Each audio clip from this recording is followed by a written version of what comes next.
जो नौजवान ये सोच रहे हैं मुल्क छोड़ के जाने का, आप सबको कह रहा हूं, लेकिन भागने की कोई जगह नहीं है। जो कौमें जब तक अपनी आजादी के लिए नहीं लड़ती, जद्दोजहद नहीं करती, कोई उनको आजादी नहीं देता। जंजीरें गिरती नहीं है, तोड़नी पड़ती हैं। एक कौम कामयाब होती है या नहीं होती, उसकी बुनियाद रखी जाती है इंसाफ पे। सब इंसान जिस माशरे में कानून के सामने एक बराबर होते हैं, वो कौमें ऊपर चली जाती हैं। मेरे नबी सल्लल्लाहु अलैहि वसल्लम ने तकरीबन 1500 साल पहले कहा कि जो कौम में ताकतवर जब जुर्म करता है उसको नहीं पकड़ती और सिर्फ कमजोर को पकड़ती हैं, वो तबाह हो जाती है। आज अगर आपने सारी दुनिया में खुशहाली देखनी है और गुर्बत देखनी है, तो एक ही चीज है जो फर्क करती है, वसाइल नहीं।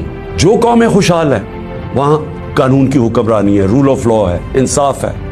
और जो तबाह है उस सारी वसाइल के बावजूद जंगल का कानून है, ताकत की हुक्मरानी है, माइट इज राइट है। जो ताकतवर फैसला करता है उस मुल्क की अदालतें उसके साथ खड़ी हो जाती है। अदालतों का काम होता है कमजोर और ताकतवर को एक बराबर रखना। बदकिस्मती से माजी में हमारी जो अदलिया का रोल रहा है, मुझे अफसोस से कहना पड़ता है कि वो ताकतवर के साथ खड़ी हो जाती थी। उन्होंने कमजोर का साथ नहीं दिया।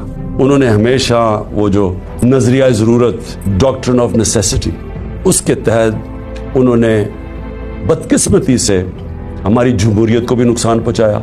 जिधर कानून की हुक्मरानी नहीं है वहां जमहूरियत नहीं है, हो ही नहीं सकता।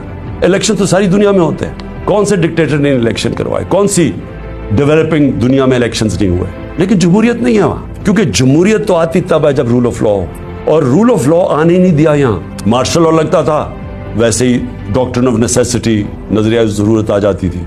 और नहीं तो जब ये दो जमातें आई हैं, इन्होंने अपने आप को कानून के ऊपर रखना था, तो इन्होंने भी अदलिया के निज़ाम को चेंज किया। अगर हमारे मुल्क ने अब इस दलदल से निकलना है, तो पाकिस्तान को ऐसे हमें चलाना पड़ेगा जो अब तक हम नहीं चला पा रहे। और उसके लिए सबसे पहली चीज होगी रूल ऑफ लॉ। जब तक हम सबको कानून के नीचे नहीं रखते, जब तक आइन के दायरे में रह के इदारे और लोग काम नहीं करते, इससे अब हम नहीं निकल सकते। कौम को मैं आज कहना चाहता हूं कि देखें, ये असल में हकीकी आजादी की हमारी जद्दोजहद है। हम अपने मुल्क को इंसाफ दे के, फंडामेंटल लोगों को राइट्स दे के, रूल ऑफ लॉ करके आजाद करना चाहते हैं। वो आजादी तो आती है इंसाफ से, और वो तब होगी जब हम सब जद्दोजहद के लिए तैयार हों।